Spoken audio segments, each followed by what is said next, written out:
wasn't canceled yesterday. More than 2,200 flights were canceled because of this stupid shutdown. His transportation secretary, Sean Duffy, said that before Thanksgiving, air travel could be reduced to a trickle, which is the same reason Trump's doctors put him on Flomax. The Secretary of Health and Human Sacrifice, RFK Jr., appeared with President Trump at the White House today to unveil his report on chronic disease that warns about the toxins found in ultra-processed foods like fried chicken, fast food burgers and fries, pepperoni pizza, soft drinks, ice cream bars. This roast is so wild it makes reality shows feel like meditation.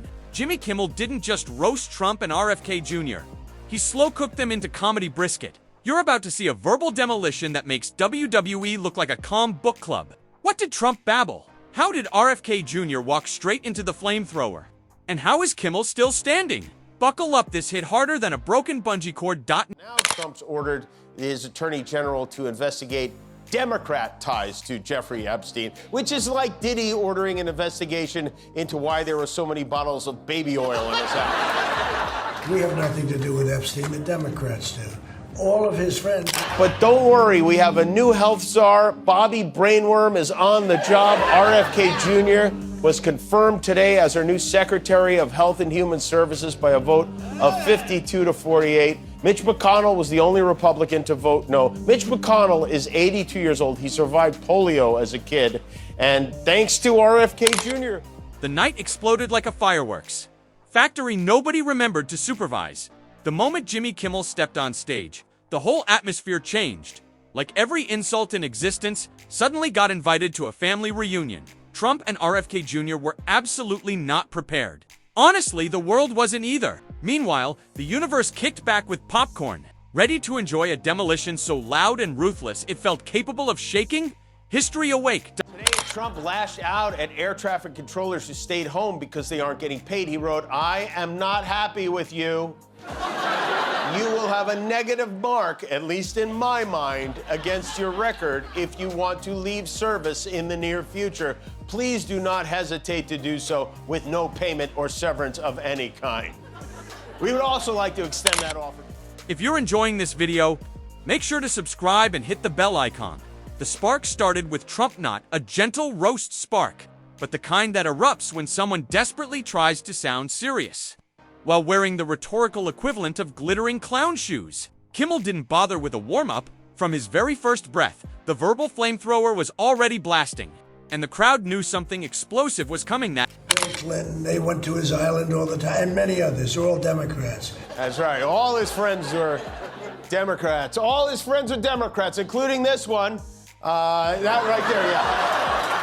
That's when he was a Democrat. Look at all the smiles. This photo is everything you need to know about Donald Trump in one shot. There's no evidence, by the way, that Bill Clinton has ever been to Epstein Island. Every one of Jeffrey Epstein's emails, or even one, says Clinton was never, ever there, never. And there's no evidence Trump was on the island either, but the emails between Epstein and Ghislaine Maxwell very clearly say Trump spent hours with one of Epstein's victims. the harder. Trump tried to build his grand political image with the seriousness of a royal proclamation.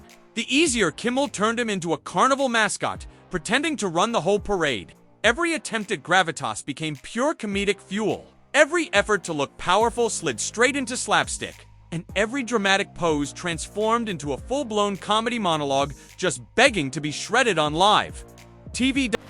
Trump's negative job rating is at 63% right now. This is reportedly the line for the food bank at the Nellis Air Force Base in Las Vegas. There was a big spike in military families having to line up to get food, which is completely insane. The same was true for our men and women overseas. The Army even posted and then unposted a list on their website of food banks in Germany where Americans working on our base there could get assistance, all because our politicians are busy measuring each other.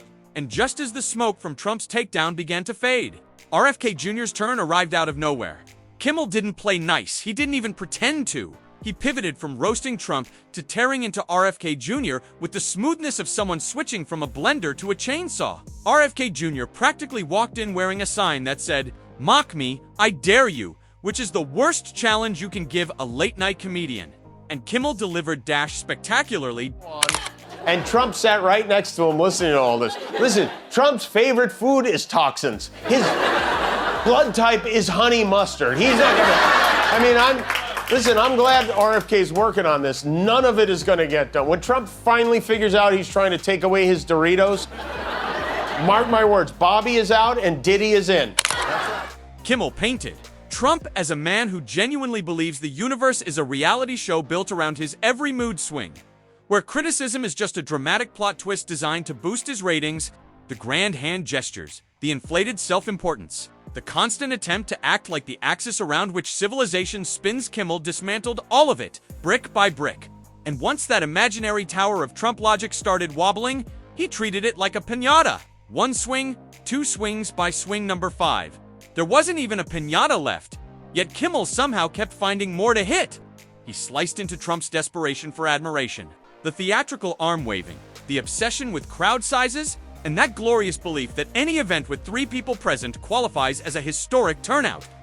At a certain point, the audience didn't know whether to laugh or call a structural engineer to report the level of damage happening on live television. Then he shifted to RFK Jr., exposing his oddball opinions with the delight of someone discovering a hidden comedy goldmine. Every wild conclusion became a running joke, and every dramatic announcement morphed into a sketch waiting to be roasted. By the end, Kimmel wasn't just joking, he was conducting a full comedic demolition on 2 fronts. It's not just the military he's trying to starve out. Trump is also doing his best to cut off SNAP benefits for civilians. I think I figured out why Trump hates SNAP so much. I think it's because his fingers are too small to do it.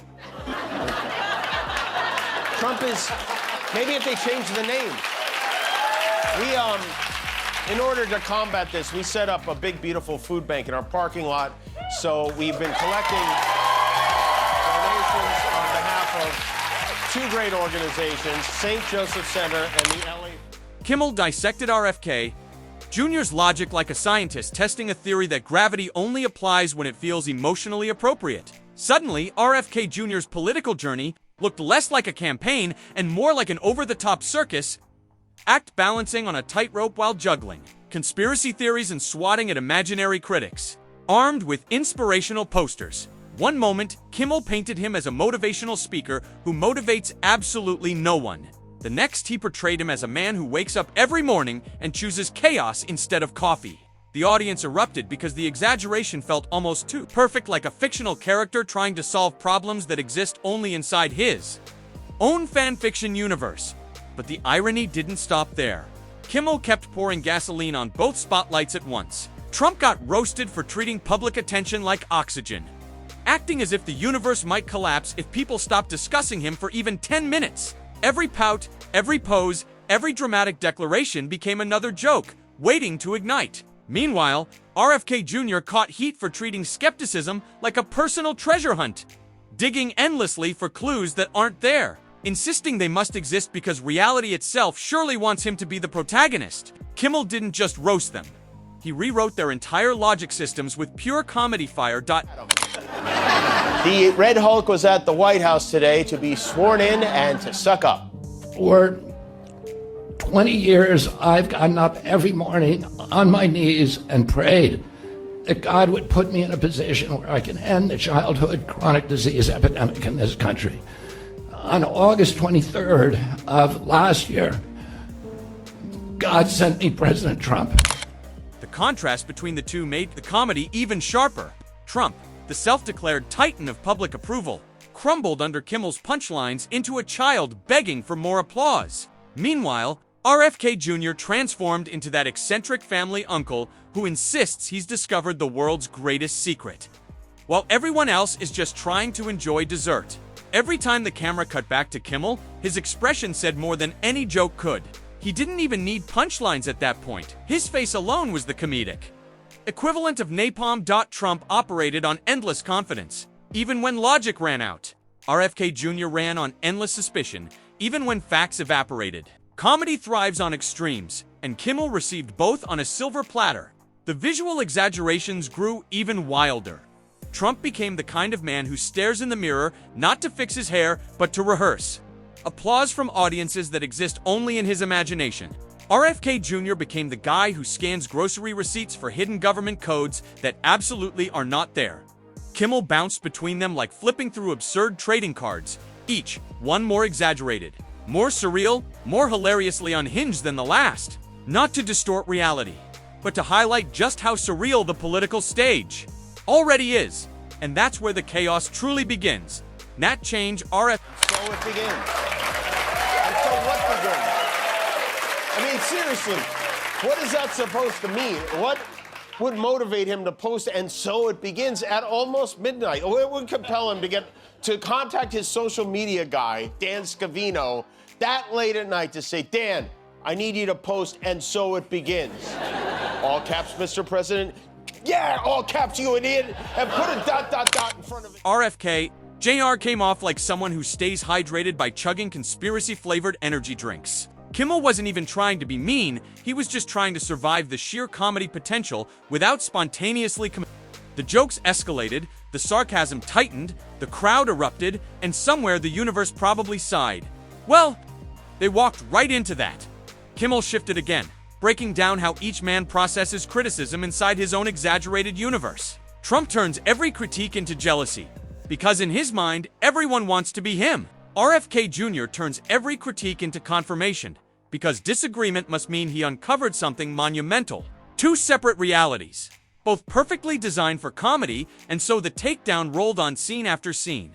Like a movie refusing to roll credits because it knows the audience still has popcorn to finish.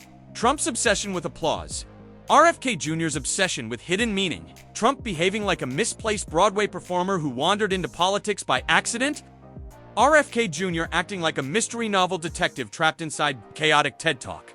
Kimmel delivered each metaphor with the energy of a circus ringmaster. Barely holding on to the lion, he unleashed, overwhelmed and absolutely committed to letting the spectacle roar. That's some AAA ass kissing right there. What's next? Trump is your hero on a white horse? We need a man on a white horse now. We need somebody who is willing to come in and has the spine and the guts and the strength to challenge orthodoxies, to stand in the way of vested interests, and to break institutions that have turned against our democracy. President Trump has shown again and again that he is that hero. RFK Jr.'s interviews started to look like cryptic TED Talks delivered by a man who owns 40 binders of evidence that doesn't exist and won't sleep until the world acknowledges invisible enemies. He became a political figure powered not by data, but by goosebumps. Meanwhile, Trump soared through fantasy stadiums packed with imaginary fans, while RFK Jr. soared through fantasy laboratories where scientists gasped in awe. Neither fantasy touched reality, and that contrast made the comedy burn even brighter. The material kept flowing. Trump treated attention like currency. RFK Jr. treated suspicion like daily vitamins. Trump marched forward with confidence even when the road ended. RFK Jr. kept digging deeper even when the shovel bent. At some point, the takedown grew so extreme that the audience could have forgotten these weren't fictional characters, but real people unintentionally fueling a comedy masterpiece. What did Jeffrey Epstein mean in his emails when he said you knew about the girls? I know nothing about that. They would have announced that a long time ago. It's really, what did he mean when he spent all the time with Bill Clinton? That's right. Bill Clinton should immediately resign as President of the United States. One of the emails, the one that got the most attention this weekend, referred to Trump, quote, blowing a person. But Kimmel wasn't done. He turned his sights to the absurdity of their supporters, not by insulting real people, but by dramatizing the fantasies the candidates project onto them. Trump dreams of crowds swooning at his mere presence, imagining headlines hailing him as the greatest human contribution to Earth. RFK Jr. envisions fans decoding hidden messages in his speeches, waiting for documentaries to celebrate secrets that don't exist. Together, it became an opera of delusion, and Kimmel played the conductor perfectly as the takedown continued. Kimmel's performance hit like an avalanche, unstoppable, chaotic, and uproariously funny.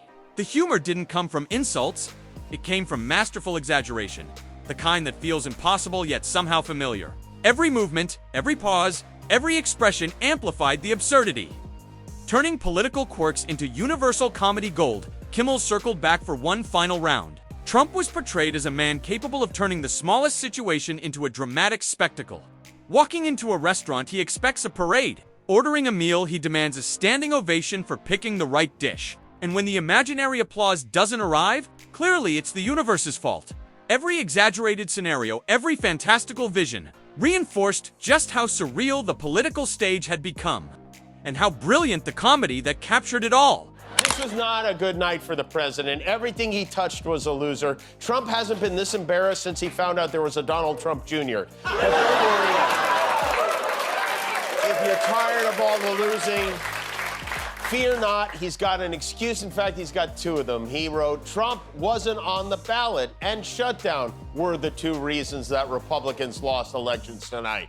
Now, if Republicans had won and he wasn't on the ballot, would he take credit for that? Oh, yes, he definitely would, but he lost. And then he posted this. He posted, and so it begins, which was either a response to Mamdani winning the mayoral race or he just sat down. Then came RFK Jr., the man Kimmel depicted as someone incapable of observing the world without immediately spiraling into a detective montage. Someone sneezes. Must be a clue. A dog barks. Coded signal. Slightly chilly weather.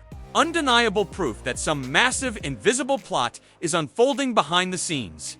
In Kimmel's dramatization, RFK Jr. doesn't live in a world of ordinary problems. He inhabits a world of riddles crafted by invisible authors, each moment a mystery only he can interpret. Every glance, every gesture, every breath is a potential breadcrumb in a labyrinth that exists only inside his imagination.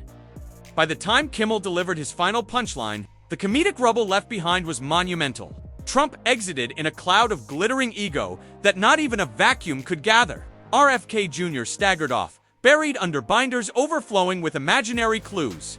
The stage practically smoking beneath him. The audience sat in stunned, overwhelmed delight. Not because the takedown was cruel, but because it was absurdly, overwhelmingly, brilliantly funny. Kimmel transformed the surreal landscape of modern politics into late night entertainment so sharp it could cut through television screens. No tension survived on that stage. No dignity remained for the targets. Silence had fled entirely. The comedy was colossal, surgical, unstoppably spectacle, too meticulously crafted to recover from instantly. Anyone watching knew they had witnessed a late-night annihilation destined for the Comedy Hall of Fame. Jimmy Kimmel walked off the stage with the confidence of a conductor who had just orchestrated a symphony of chaos. Trump wandered in search of applause that exists only in the corners of his imagination. RFK Jr. disappeared, convinced someone, somewhere must be hiding a clue that validates his worldview. And the rest of the audience? They walked away with abdominal soreness from laughing too hard, grateful for the absurdity they had just witnessed. Not every comedic takedown shakes the world, but this one didn't just shake it. Rearranged the furniture. It demonstrated, in brutal, brilliant clarity, that no matter where politics goes, no matter which